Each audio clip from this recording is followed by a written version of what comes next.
I want to cover like habits that we see of some of the wealthiest clients that we deal with. And one thing that we always talk about when we're explaining to clients about how you create wealth over time is there's really only like two things you can do, right? You can either make more money or you can spend less. One of the things I think we typically see with the clients that we deal with that are in the, you know, mid to latter stages of their life that have created wealth over the course of time is that they create these patterns, right? These habits that it's not something it's they're forcing themselves to live below their means because they know at some point in the future that that capital that they're saving is going to go ahead and be utilized to fund, the some of the best years of their life, those retirement years. Totally. So let's cover some of the habits of the best savers that we have that we deal with on a regular basis, and hopefully some of that data can kind of get out to social media and help other people learn a little bit about what some of these ultra high net worth individuals are doing. Sure. I think that the first thing that is most common amongst great savers is they set things up to be automatic. Yeah. When you set things up to be automatic, you're paying yourself first. So Mm-hmm. think of it this way, your paycheck hits your account. The next day, we have automatic contributions coming into a portfolio. That way, it's not something that anyone needs to take any physical action to do. It's coming right out off the top, filling these accounts, and doing that on a repeated basis.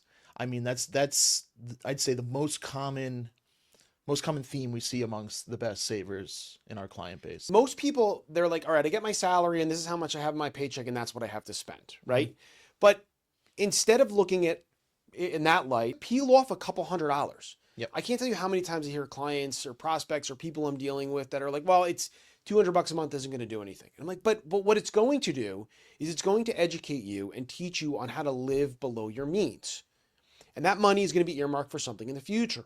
And then when you get accustomed to living $200 a month below your means, now go to 300, now go to 400. Like that's a pattern you'll see people typically do. More times than not, you're finding out you're spending a lot of money on stuff that you don't need to spend money on. You're just spending it because you have it there. Yep. So really try to push yourself and stretch yourself. And that over the course of time, when you factor in rates of return in the market and people's salaries increasing, like equates to a lot of money. Makes a big difference, and especially because if you look at it at the end of the year, if you go to someone and say, "Hey, you want to fund your IRA?"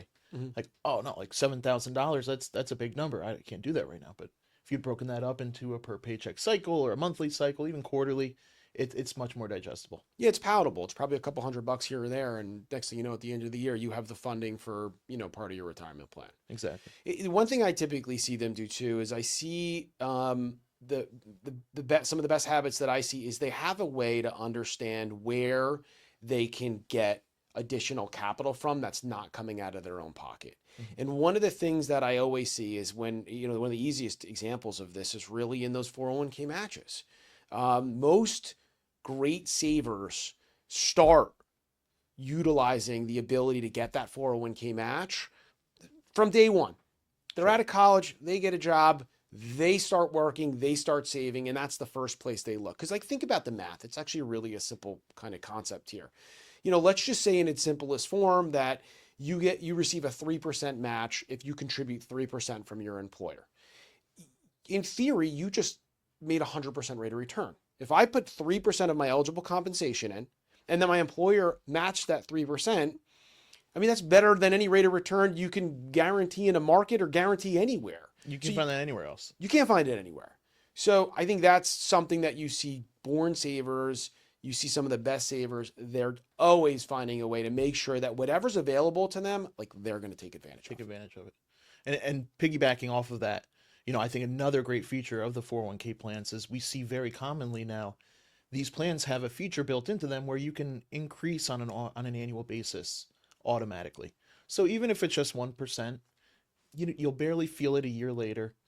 And I think that's a great way to just increase the savings without having to manually do anything. Yeah, because if you break out, like, listen, let's say you increase by 1% a year for a couple years, like, just do the simple math. If you're making, $100,000 a year and you increase it by 1% the next year, that's $1,000 more that's going to go to your savings the following year, but break that out over 26 pay periods. It's something that you're really not even going to feel more times than not. And a lot of times you try to set that up for clients or help them do that on windows of times where they're also getting salary increases. So if you're getting a salary increase simultaneously while you're increasing, you're increasing your contribution, but it's typically less than what the salary increase is. So you're still seeing more money in your paycheck, but you're also saving simultaneously. Exactly. Yeah. So I think that's another valid point. Yeah. What are some other things that we typically say? A solid emergency fund is key for good savers. It's very common that when we sit down with somebody, especially younger folks, they want to just jump into investing. And it's important that before we do that, we make sure that we have an ample emergency fund. We just don't want to have to derail a plan because of something that comes up. Maybe an air conditioning unit goes at your house, or you have an issue with your car that requires a major repair. So, emergency funds are pretty specific and they are unique to each scenario.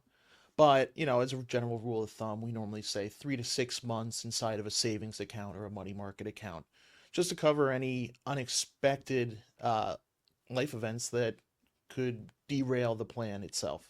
Yeah, most born savers, they don't want to use leverage unless it's an Exactly. absolute necessity, or it creates value for them over the course of time. Now, everybody's concept of value with leverage is different, but when you, like you said, if HVAC unit goes in your house and it's $15,000, like, do you really want to finance that? Or do you just want to be able to say, all right, listen, I have it, we're good, let's go. We anticipated something to happen in my life.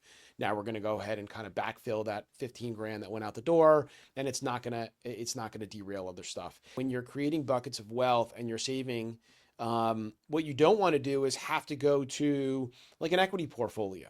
Exactly. Maybe you have capital gains inside of there, and all of a sudden you have to sell, and there's a tax consequence. Or maybe you're going through a secular bear market trend, and there's volatility in the equity market, and that's typically when most people need capital. And now all of a sudden you have a portfolio that is short-term sold off by 20%, and you're selling those positions to go ahead and pay for something that could have been solved with obviously an emergency fund. Yeah, we sit down with younger people and they're all excited to get into the investing game and start to put money into a portfolio. And I have to put the brakes on and just say, hey, listen, before we get into the fun stuff, Yep. we have to build out the boring and really just build a solid foundation for the financial plan. Yeah, and I think that you just hit the nail on the head. That hits on the last one, and the most important one is most born savers start everything with some type of essential aspirational goal plan.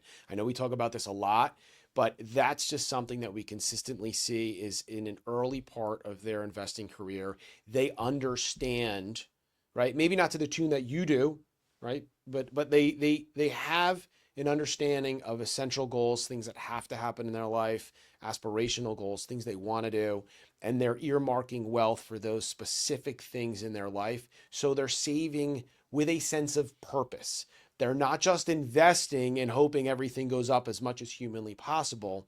They're saving their wealth with a sense of purpose to accomplish specific goals that they know they have to accomplish. Yeah, and tracking progress on those goals. 100%. When you're tracking the progress, in our quarterly meetings and during our annual financial plan reviews, it gives validation to what we're doing is working. The saving is working. We're getting closer to these goals, and having an idea and a quantifiable value behind the goals is very, it brings peace of mind. Yeah, that's it. So habits of good savers. I love it. Great topic. Hopefully this helps some people out there, and we'll circle back and dive into some of these a little bit deeper.